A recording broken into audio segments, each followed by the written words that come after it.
Well, back again. Been off the scene for a little while, not been feeling too great, and as you can probably hear, still full of cold at the minute. But managed to pick up this fantastic little crane, which is, I don't think it's been used. There's no marks on the wheels, it's no fingerprints on it. As you can see, it's a bit of a different flavour, Union Pacific. But I do have a bit of a thing for cranes for some reason. I've got one version of the Hornby. Again, it's sort of like the old, the weathered red version. In the box, I've got a couple of the Lima variants. One of them's the more unusual one with the actual leg stabilisers, which I've only ever seen 2 on eBay in, I don't know, 10 years, and I've got one of them. But I thought I'd buy this because it's going with the theme of a bit of Americana, because I plan on at some stage acquiring a couple of maybe -9 Norfolk and Southerns, so we need something for it to pull, even though it is Union Pacific. So we managed to pick that up. As you can see in the background there, we've got some hookup wire. That was another bit of a bargain, about £11 posted for 300 metre reels. I've got a ton of it down the shed, but I thought that might be useful. 3 colours. Probably might use it for signalling. Not sure yet. It'll come in handy, won't it? Come in handy. Did manage to get some new signal heads. I bought those last lot which were N gauge, which I thought, having had the HO ones, they were a bit bulbous.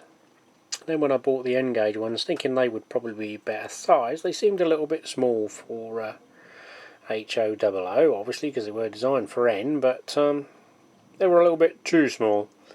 So I took the plunge and thought I'll buy these ones, which they do seem to be a bit better profile than the ones stuck on the brass rod and sprayed black that they sell. So I've just finished gluing in the LEDs to the back. They were quite reasonable. It was just under £9 for a pack of 10. Get the resistors to use on a common side. So I have various the Econ Burco. You can buy the posts only without the signal heads, because that's the expensive bit. I've also got some other ones, I can't remember what they are, Train Tech or something. You get a little pack, although you need the 1.8 LEDs to go in them. So I'm going to build up some signs at some signals at some stage to complete the layout on signalling side. Anyway, the modern image for the there, although I'm not going to be running it to any sort of too technical system. I've sort of carried on with this a little bit more. I did fudge it up a little bit. I did renake and shell out on some rocket glue, the specific one for doing windows, but as you can might be able to see under the camera, it's I thought I was being fairly mean, but unfortunately it has made a little bit of a mess of the windows, but it's not too bad. I did manage to glue the last pieces in the bay windows. I was going to possibly illuminate these, but as you can see, all of that area is going to bleed worse than anything Hornby can make for light bleed. I'd have to fill that all round and seal up along the roof ridge. So I think what I'm going to do is just cut some coloured paper to make some curtains, maybe paint the interior so it doesn't show up on a back scene, because it's just going to look like a hollow empty building if you so I try and give it a little bit of character, even though it's just a low relief at the back. They are laser cut, as you can see, so you've got the edge of the ply, and they give you a barge board trim to paint and stick on there, but they use a little piece of cap in there just to make your flaunching for the top of your chimney. This focuses. What I've done with that, because you just see the edge of the ply, obviously they laser etch the face, but that bit has got no brick detail on it, so to try and simulate it, I scored it with a slightly blunt craft knife to give it some kind of effect of brickwork. Whether it will work or not, I don't know. And obviously that bit just needs painting brick round the edge, and then the top would be cement, and then they give you some little laser cut things that you glue two together to make a chimney pot, which look crap. So I think I'll probably buy some laser 3D some 3D resin printed chimney pots or something like that, or I might even have some Pico ones. You can see there a couple of the little faces of the brick nicked off. You won't see it when it's done. But yeah, not a bad model really. I've got the other one which is a shop to finish off, but I think these I'm going to coat with a polyurethane varnish first before I try and paint them, as when I done the window edges it took ages because the paint pigment just sort of dissolves and separates and soaks into the timber and doesn't really do much, so you need to seal it to get the paint to stick on the surface. It's only really the ply cut edges that seem to do it. The fascias aren't so bad, but I should have really probably sprayed it before I got all of this put in, but I got an itch to do it, even though I'm sort of holding off assembling the models, because once they're like this, they're a damn sight more awkward to store than they are in a little piece of cardboard box. But it just gives me something to do when I'm on the itch. Well, in today's mailbag I had this arrive. I've been humming and hawing a couple of times on seeing it on eBay and let it go. No one bid on them, and I finally bit the bullet and put a bid in. No one else bid, so I ended up with a blinking oil tank. Yeah, yes, well, I think that's the sort of blinking they mean. Apparently it's HO scale. Well, there must be small oil tanks if that's the size of the loco. Anyway, let's face it, if we filled everything within our layout to true scale, there'd be no room for the bloody trains. So, what do we get in a box? A spaceship by the looks of it. Excuse my fumbling around, I'm trying to view it while I'm on the camera. So as we can see, pretty simple plastic tube with a little staircase. Looks like you can screw it to the base, and I can get this bit out. It was quite sturdy. I was hoping there's a couple of little locating lugs that just marry up so it fits together, and old-fashioned Christmas tree type light bulb. Neither of them work. I didn't mention, but I bought a pair of them. I've cleaned the contacts up and they do work, although I think that's a little bit sort of more toy appeal, shall we say. So you end up with I've turned the voltage down a little bit because it's quite bright. You'd flood your entire railway layout with a washed out red lamp, but I think they might disappear because my old hometown had quite a few oil storage tanks at one time, and by scale they were certainly taller than these. If you sort of imagine, I haven't got a man to hand, but I would say you could use these on end gauge layout as well quite easily. Scale of the ladder. they would work for both. But as you can see, would normally be quite tall to require a red warning light for a low aircraft, although the RAF are probably the best known for being able to fly low. But yeah, it's a little bit, I suppose, toy-esque. Probably done for the appeal. But yeah, we'll be filling in those little holes with something, or finding something that size to mitigate them. But they weren't a bad look. I think they looked like they probably were used. Connections are a little bit temperamental as well.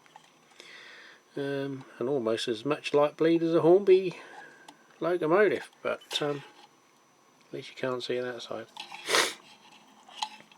But Arco, never heard of them. I presume they're a US oil distributor.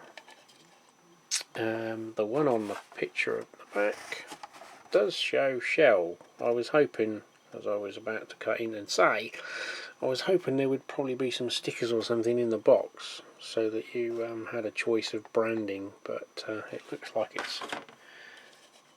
it's definitely printed and sprayed on. So yeah, probably looking for something a little bit more Englishy, Shell or BP or Texaco or something like that. Ones in my hometown were SO and Q80, but yeah, I think if I can find a sticker, or if anyone knows where you can find stickers or make stickers. I have got a printing printing machine, but I don't think that would make a label big enough for me to just write an SO over the top of, and basically rebrand it for something more UK appropriate. But yeah, we got a couple of those for about, it was 15 quid with the postage. They haven't suffered anything. I mean, there was a little bit of dust on them, but no sign really of missing paint, chips and bangs and knocks. Yeah, quite pleased with them. That'll go with part of my idea of having a few tankers and having a fuel terminal, albeit slightly scaled down from the real world, but then it needs to be for model railway anyway, doesn't it? I also managed to track down a sensibly priced copy of plastic structure kits. They mainly feature the Wheelscraft Scenic series, but the hints and tips in there can obviously be applied to any plastic building kits, so a bit of light reading for the evenings of winter. I've got a few model railway books, but not many. But staying on an HO theme, I'll cut you into the next segment. Yeah, just some little cheapy ones. Of two different sellers, but one was sort of like 4 wagons and then a few singular wagons. Right, so major, they're old and rusty, some of them. The plastic wheels are a bit gnarly. It look like Jack Russell's been chewing some of them, but I have managed. I've got some Chinese job lot from AliExpress. I was hoping these would fit the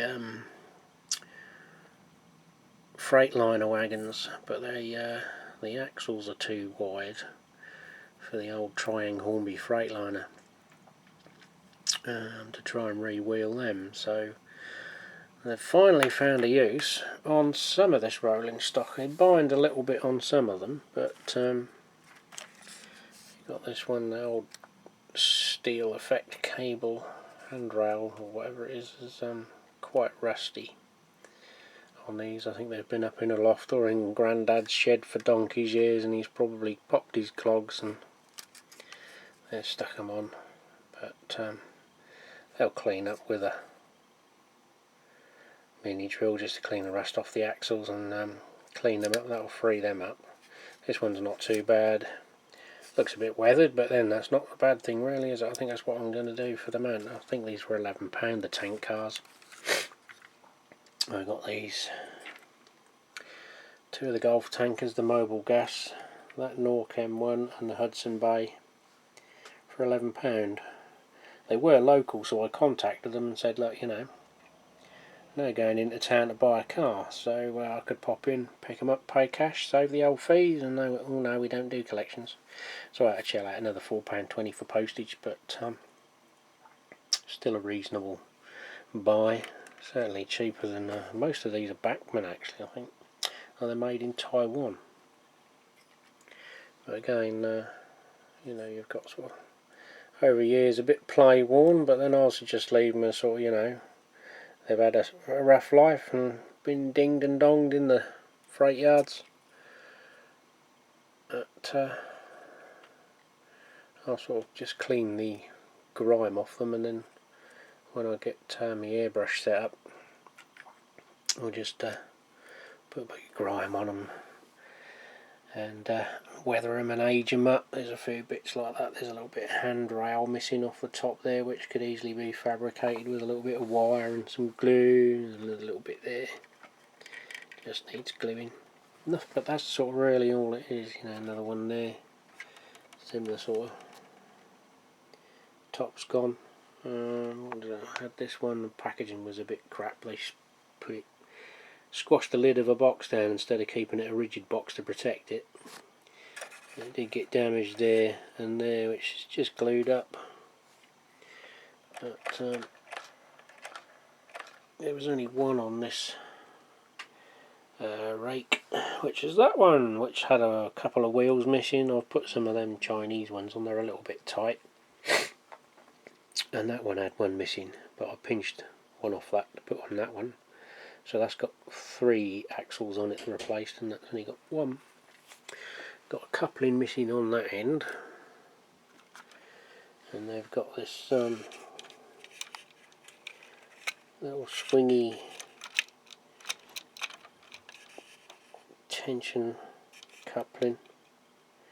And that one slightly different design, so that does tend to come undone. Them two are the same. And that's a slightly different design. There's a little bit of variation between manufacturers on them.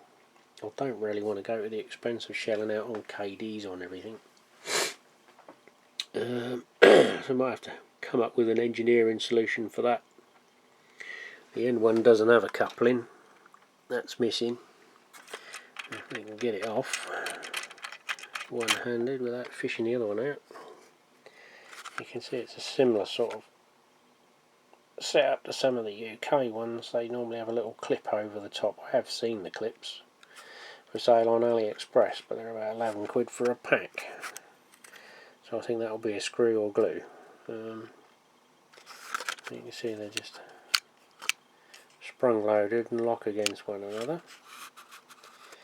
But this other one at the back came with, I think they've just chucked the body on a chassis because it doesn't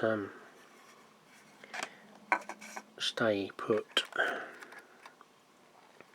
That has got KDs on it, so that won't fit anything I've got. The only other thing I had, I bought 3 Hornby wagons that someone had fitted with KDs, and I took the KD couplings off and refitted some, I think that was NEM pockets, and then the little narrow Bachmann D-type couplings. So I've kept the pair of KDs, so I might be able to modify one end or swap these back to something else, and I'll save the KDs for something more appropriate and just keep them in the spares box, because I quite, well, they work for American, because obviously they are more what the American type of modern coupling is, and sort of some of the English couplings, but the older style couplings are not that prototypical looking. They're just a nicer profile. But for the amount of rolling stock I got, and 95–98% of it is the old style Hornby moulded to the chassis or riveted. The modification costs to put a housing on and then pocket housing and then put KDs on, it's not worth the expense. I'm just not prepared to spend that kind of money just for a minute bit of aesthetics that basically you can't see because they're two together. But yeah, that's about it for the minute, unless something else comes along. So yeah, just the HO American outline at the minute. So we've got Kiwi Rail and now a bit of American. I don't know with the layout whether I'll have enough room to do a little US style scenic. Would be nice, but I don't think I'll be able to fit it in. Not just for one train anyway. I want a couple of double Norfolk and Southern's double heading, and then just a rake of wagons. So when I find some little cheapy American-esque HO stuff, it gets bought. But at the minute my financial situation has gone from bad to dire, because I'm now dependent on the DWP actually doing some paperwork, which they obviously haven't been done, because I've been waiting a month for some money. So railway expenditures are on a halt at the moment. Everything that's sort of come in has been paid for the stuff I've sold on eBay, but the last thing I sold on eBay, I got a message from them saying, your buyer has paid, you can send your item. And I thought, no, not until I get your notification to say you're transferring the money. 5 days later I still hadn't got the transfer notification, so I cancelled the sale. So the new eBay method payment system is a diabolical abortion, really, but I don't know anyone that's happy with it. So the funding system is dried up at the minute. So that's about it for now.